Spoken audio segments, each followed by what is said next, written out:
that Papua New Guineans clearly note. Prime Minister Peter O'Neill says since the advent of free basic health care recently, there have been marked improvements, but considerable challenges remain, especially where TB is concerned. Cases in Western Province, Gulf and NCDC are of concern. It is seen that there's a slight increase.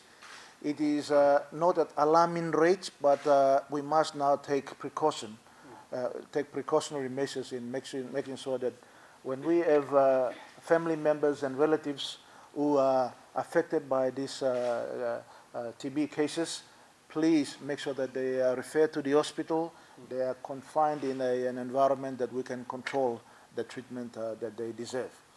He said shortfalls include delivery issues where drugs aren't delivered on time, thus causing patients to miss out on the required dosage. Resistance also for TB patients are also on the increase, where there is resistance to the drugs because people are continuously missing out. And as a result of that, the cost of delivering additional drugs and care to these patients is also on the increase. It is quite a substantial cost. In US dollars, quite a lot of money. I think 20 to 25,000 US dollars for drug-resistant patients. So it is important that at the early stages we capture the disease so that the treatment takes place immediately.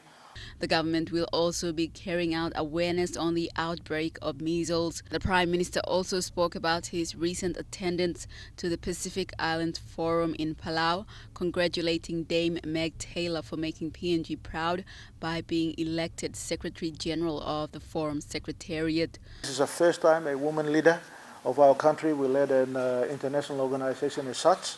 There is a confidence that they've extended to and trust that they've extended to us and also our women leaders in the country.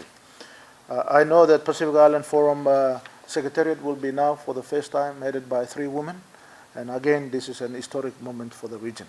Change mitigation was also discussed, as well as Fiji's inclusion in the forum after it carries out fresh democratic elections. Of course, Fiji is suspended from the Pacific Island Forum now, but we look forward to them joining us after the elections next month in September. Of course, after that elections, making sure that elections are free and fair. Fiji will be, of course, the suspension will be lifted, and Fiji will rejoin the Pacific Island Forum at that time. We are also going to host the 2015 Leaders Conference, and what we are aiming to do is to try and tie that in with the Pacific Games that is going to come here. So he also paid tribute to prominent Papua New Guineans that passed away over the weekend, including former MTV journalist Jerry Ginua. First one being Judge Sau Gabi, who is a distinguished member of the legal profession, and our judge in lay resident judge in lay for quite some time. Sudden passing, we on behalf of the government and of course all our people, we express our sympathies to his immediate family and of course his extended family in the Central Province. Also, we extend our condolences to Jerry Ginua, one of the members of your profession who has worked closely with many of us for many, many years, a distinguished journalist in his own right.